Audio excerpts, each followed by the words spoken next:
This is Chapter 3 of Sylvester. Oh no, that cat looks even worse than the last one, he said to himself. This has to be a coincidence, right? Boy, was he wrong. A sense of relief ran through Stan when he returned home to learn from his mother that Sylvester was still breathing, but not in the best state.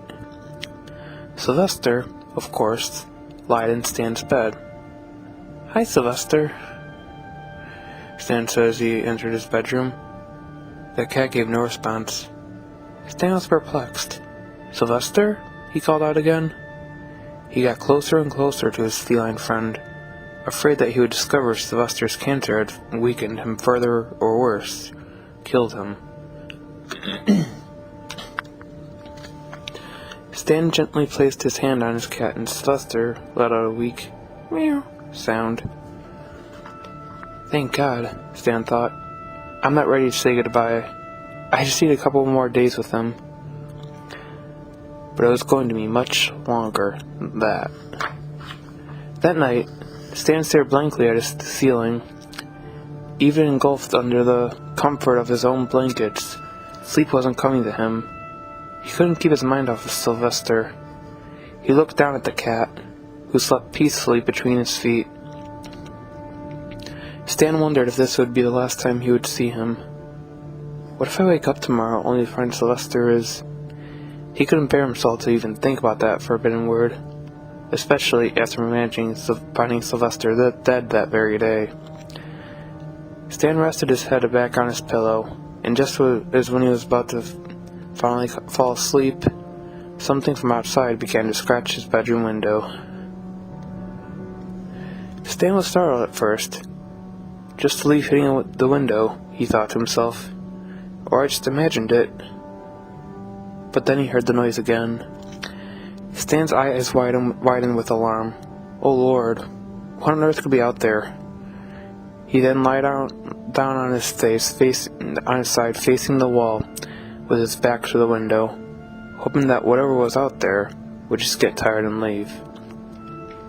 Just ignore it, Stan kept telling himself.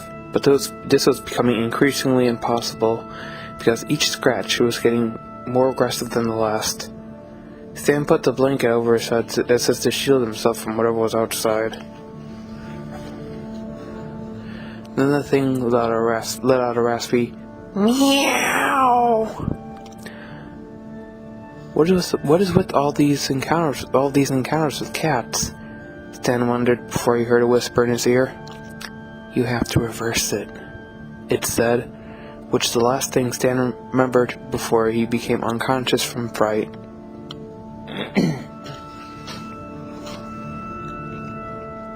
When he woke up the next morning, Stan went to go check his bedroom window to see if there was any evidence that a cat was outside of it last night, and lo and behold, there was.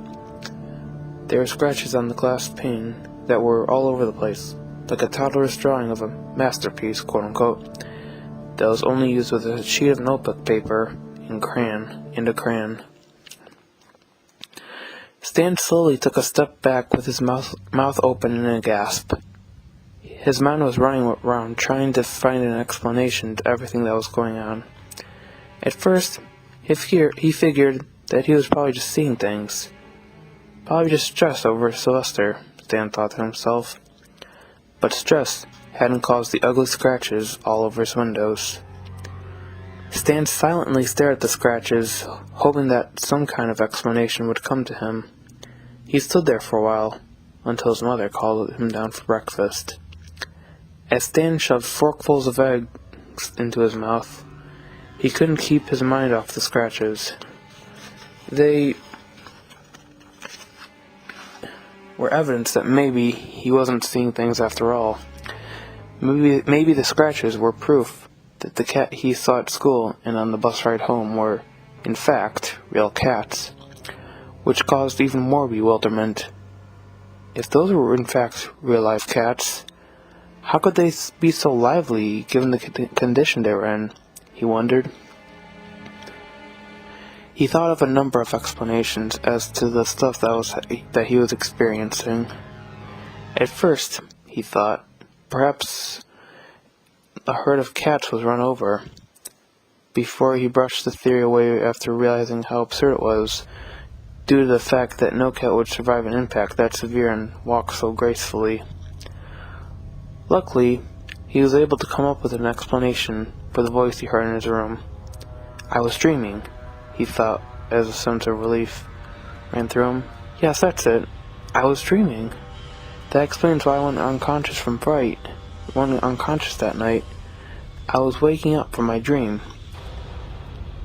But the scratches on his window weren't a dream. They were real. Stan went back up to his room once he finished his eggs and hopped on his computer. He inspected the scratches and came up with the theory. The scratches were caused by hail. After all, the scratches weren't too deep and they were hardly noticeable. Plus, he thought to himself, only hail could cause something like this. Although deep down, Stan knew that this didn't explain the other things that were going on. He knew it didn't explain the cats he had been seeing or the severe condition they were in. But for now, he decided to settle on the hail explanation to help ease his mind and feel a little safer. But then, something happened at school that made the explanation lose all credibility. Stan was sitting in math class working on the paper his teacher passed out, and while he was stuck on an answer, he saw something out of the corner of his eye. Slowly, he turned his head to see what it was while nervousness heated his body, and wouldn't you know it? A cat was resting on the bench staring angrily at Stan, who stared back with a curious glance. Stan got the attention of his math teacher. "Yes, Mr. Green?" she asked. He pointed at the cat sitting outside, and his teacher, although slightly annoyed, let out a small chuckle. "Stan," she started, "we have cats sleep in and around that bench all the time. It's the perfect place for them." Stan noticed that this cat, like the other ones, was the same breed as Sylvester. Although he thought that this was rather odd, he didn't bother telling his math teacher this, because honestly, how is that minor coincidence supposed to completely change your mind? "Yeah," Stan said. "I guess I can see why they'd sleep there."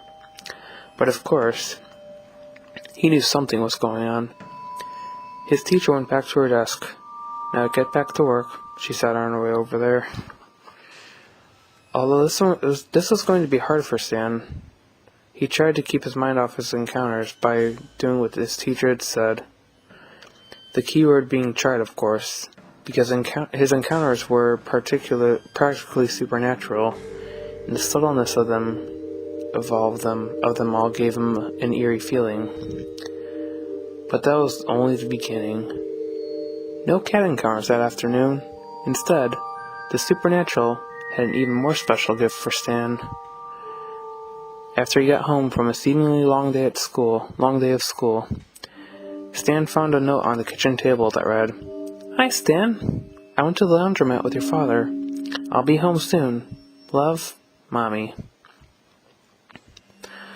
Knowing that the nearest laundromat was practically 3 hours away, and the severe traffic that came with it, a wave of loneliness haunted Stan as the breeze of the cool May wind seemed to emphasize it. So to help vanquish this, he went upstairs to visit Sylvester.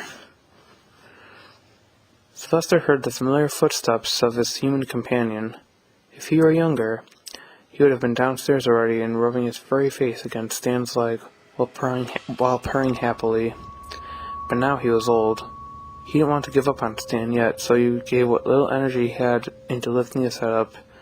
This hurt him plenty, but he was eager to see his human friend again.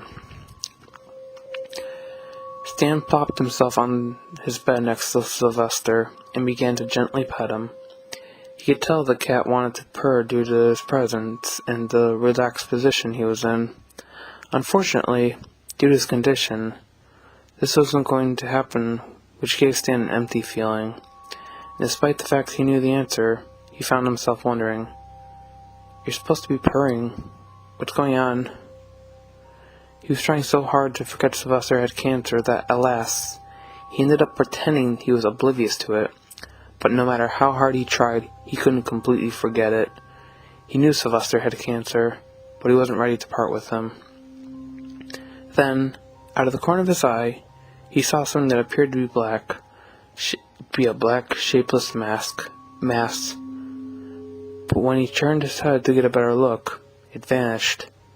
Just then, Stan heard a whisper that seemed to bellow in the empty, silent house. "They're angry, Stan." Who's there?" Stan called out, and only the ominous silence of the house responded, along with the occasional grunt and creak the house bellowed. Eventually, Stan declared that the quietness that haunted his house was getting to him, hence why he heard that voice. So to keep his mind off things, he went on his computer. Before Stan opened the web browser, though, something hit him. Why did that black mist look so familiar? He wondered. He thought hard about it until it hit him. He saw something identical the first day his family moved in. That recollection reminded him of the occasional scurrying sound in the attic that he and his parents passed off as vermin. But was it just that, or something else? To search for answers, he opened up his web browser and entered his address into the search bar. 1632 Pascal Street, Dixie, Illinois. Once he saw the first result, he was immediately interested. He clicked on it and was introduced to an article titled "The Pascal Haunting." Stan read the article.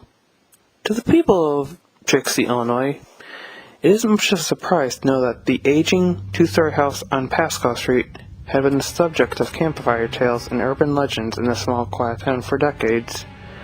The house is rumored to be haunted by an old man named Victor Creed, who, according to his obituary, fell out of his attic window and was impaled on one of the pointy spikes of his gate. Past residents have claimed they have encountered the following: ghostly whispers, footsteps coming from the attic, strange black orbs. As soon as Stan read that, he was in shock. So I'm not crazy, he thought. Other people have seen what I've seen. To find out if the article was legitimate, Stan went upstairs to the attic. A cold chill smothered him once he got up there, and the dead silence of the house became more emphasized. So, freaked out by this, Stan moved quickly. He checked all 3 windows. 2 were normally made by a company named Safe Glass. However, one stood out that was made by a company called Bulletproof. Although this may have been a coincidence, Stan was smothered with a blanket of unease when he looked out the window with a different pane and saw, lo and behold, the gate. So, for curiosity's sake, he went down to check it. Stan checked every single spike on the gate, starting on the first one from the right. So far, nothing seemed too out of the ordinary, except for the one that had the dried up red liquid on it. Stan looked up at the window with the different paneling. He stood there, seemingly hypnotized by the window, trying to come up with an explanation for everything. But something caught his eye when he noticed that someone was peeking through his bedroom window. When he turned his head to get a better look, however, nothing was there. Stan debated with himself on whether he should go check or not. However, a low growl made that decision for him. He turned around and saw a gray wolf staring at him. Stan shortened his breathing, not only from fear, but also due to the fact that the beast had a strong, foul scent. The wolf had looked like it had been run over and barely even had a stomach left. But despite that, it still looked at Stan with psychotic hunger in its eyes.